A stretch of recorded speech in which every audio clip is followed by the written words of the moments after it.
Hey guys, what is up? It is me, Pager here, once again with another video on basically everything. I'm going to be talking Flash, Arrow, Legends, might I say, and of course Supergirl, because it's another Q&A video. Now I asked I asked you guys to leave some questions on the new community tab that's actually on YouTube now. I'll be using it more as we go forward in the next couple of weeks, as well, just as I guess more people get used to it being there. So essentially you can I'll can leave polls and stuff, so you can vote for certain things, or I can leave a post and you can comment. So I left a post asking you guys to leave questions for a Q&A video, and a lot of you jumped in there. So I'll get to using that more often. I'm just getting used to it at the moment. And once again, sorry for the setting I'm in. I'm actually in Sydney at the moment before I go overseas. I'm obviously not in my usual environment. So if the audio sounds a bit weird, or it's a bit echoey and the lighting's a bit weird, I'm just dealing with what I have, or using what I have, so sorry for that. But without further ado, let's actually just jump into the Q&A. So the first question comes from New Boss Production. He asks, who was the girl in the wedding of Barry and Iris? Can you please, or can you explain that please, might I say?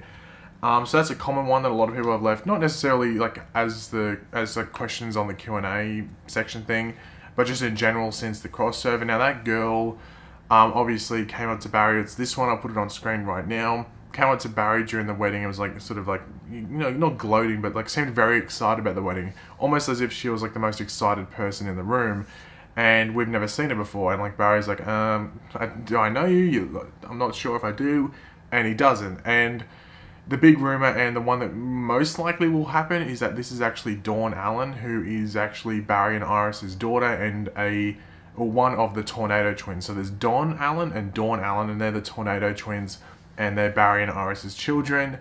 So she's come from the future to see her parents' wedding. That's one option, and the most likely one that's going to happen, and the one that a lot of people are getting behind. And the other option is that she is XS, otherwise known as Jenny Ognatz, who is actually the granddaughter of Barry and Iris and the daughter of Dawn Allen. So Jenny is the daughter of Dawn, and so yeah, you're basically going to either get the granddaughter of Barry and Iris or the daughter of Barry and Iris. So either Dawn Allen, who is the daughter, or Jenny Ognatz, who is the granddaughter. But Jenny Ognatz, who, as I said, is also called XS, that's a superhero name, is also a member, might I say, of the Legion of Superheroes, who we know, if you've been watching Supergirl, are on Supergirl this season. They're a part of it. They haven't been properly introduced yet, but in time they will. So they could tie that into Supergirl if they wanted to.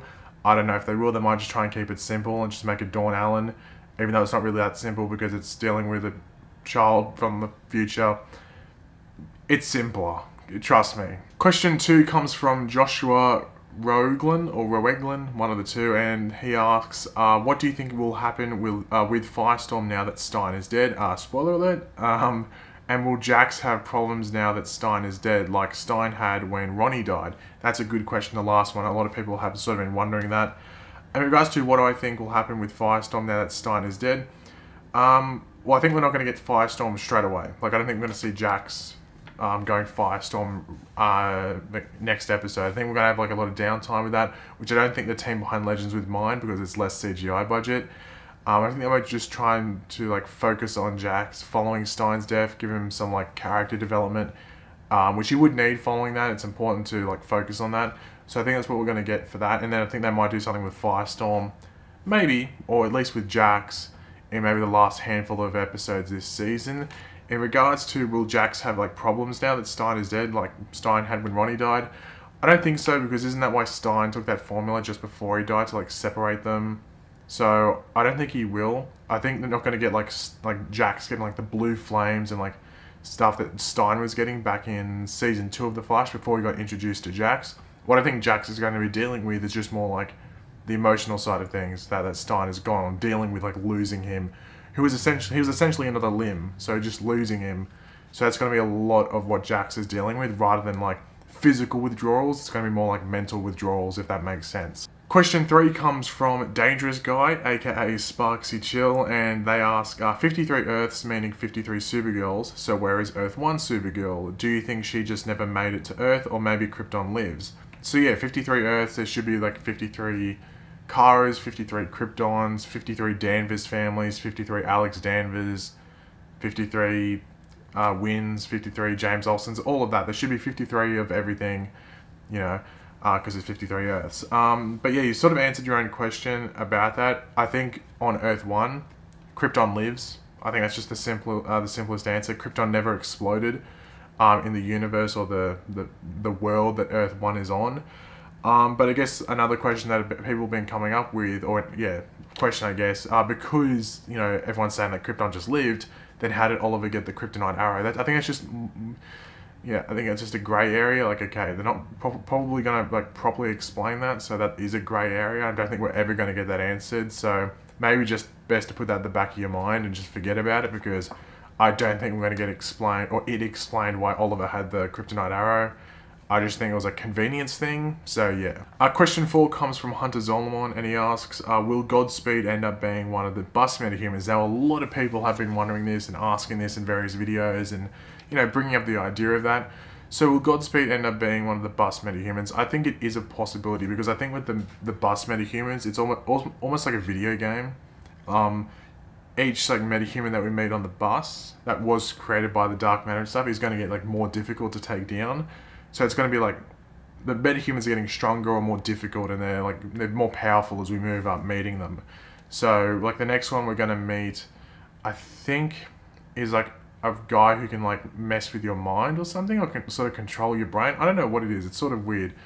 So that's pretty powerful. So I'm interested to see like what more, like what other metahumans we met as we move along. And it wouldn't surprise me if they did something where another speedster was created by the bus, like by the dark matter thing, because an important thing to remember is that all that dark matter was coming out, but also Barry ran over the bus, so it wouldn't surprise me if maybe when that dark matter came out over the people on the bus, that maybe when Barry ran out, a bit of his lightning or something went onto one of the people on there, and maybe they got speedster powers or something like that. The biggest issue with Godspeed and bringing him in is that Godspeed isn't a villain. He's a vigilante. He's more like an anti-hero than a villain. So I think a lot of the people, like, I'm not saying that everyone that does this, because you might have a reason as to why you might want him to be next season's like antagonist, but I think a lot of people that are saying bring Godspeed in, maybe haven't read Flash Rebirth and just assume he's a villain, because he's not. He's a vigilante. He's an anti-hero. What he was doing was because he was trying to find his, was it his brother's killer? I think it was his brother's killer. I'm just trying to remember off the top of my head. It was his brother's like murderer. He was trying to find him and like punish him and kill him. So he was like an anti-hero. Like, the best way to like compare him to something that we already have in the Arrowverse is maybe like season 1 Oliver from Arrow. That's probably the best way to compare. So just imagine that. That's basically what Godspeed is. So if they brought him in and made him a villain, they would be changing the character and maybe annoying people that really like the character in the Flash Rebirth in the comics. So I don't know. I think it'd be pretty cool to see him, because I think his design looks cool. I think he has an interesting story. It just matters how they go about using him, because they could make him that he's not the villain of the season, just an antagonist and someone that the Flash has to deal with. So that's maybe what they could do, and yeah, he could be one of the bus metahumans. I think it would be pretty cool if he was. Like, that's the big reveal at the end of the season, that the last bus metahuman is this other speedster, maybe called August Hart. Question 5 comes from Sebastian Arundel, I think that's how you pronounce it, and he goes, who do you think the traitor is in Arrow's mid-season finale? Now, we'll keep this one short because it doesn't really need too much focus. Now, for those that haven't watched the trailer for the mid-season finale for Arrow, shame on you, because I've uploaded a video on it. I will leave it linked in the description, maybe, if I can be bothered, if I remember. I probably will. But essentially, what they set up in that trailer is that someone has gone behind Oliver's back and is willing to stand as a witness to Oliver being the Green Arrow. Now, I think my two options are actually Dinah Drake. I think she's one who could possibly do it, or Wild Dog, because I think those two have spoken to the FBI, but we really haven't seen the aftermath of them speaking to the FBI agents.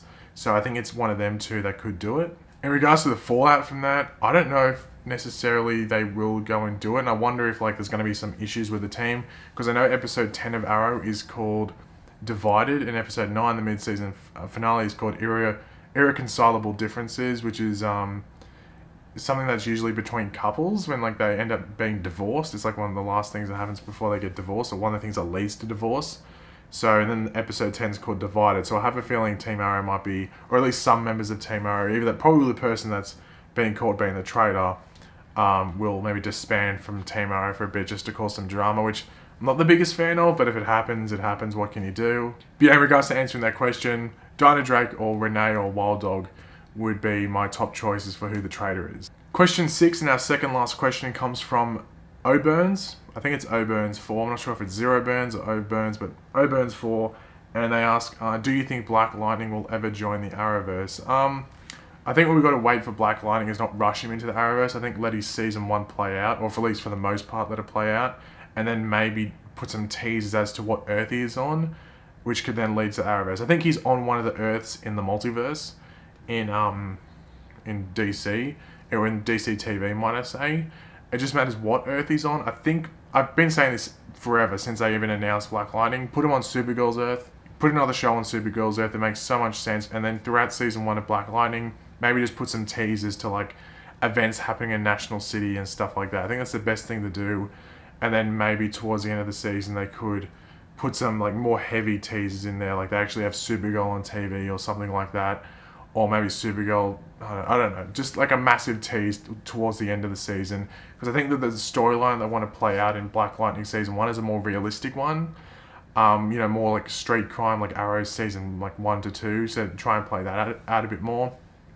So try not to rush it into being in the Arrowverse, but maybe put some little seeds that they can, you know, grow something from later on. Because I think the show's going to stay around. I think it's going to be fairly popular. I don't think it's going to be like Flash and maybe Supergirl levels of popular, but I think it might be hanging around like Legends of Tomorrow's ratings and stuff like that. So I think it'll be around for season 2, and then they can really push the whole, you know, bringing them in with like Supergirl, Flash and stuff like that, and then bringing him into the crossover, because I think that's what they inevitably want to do, but they got to spend some time and just take their time with it and not rush it. And then our last question, question 7, of course, comes from Crazy Aussie Z, and they ask, do you think they'll do something similar to Trial of the Flash in a future season? Now, if you watched my video, obviously not this weekend, that's just gone past, but I think the weekend before, it was like a what is the Thinker's plan video or something like that. And in that video, I do go over the possibility of them setting up the Trial of the Flash storyline at the end of this season, where, you know, the Thinker we know is dying, so maybe he inevitably does die, but he's left all these like traces of evidence and all these different things that lead to Barry being charged with his murder.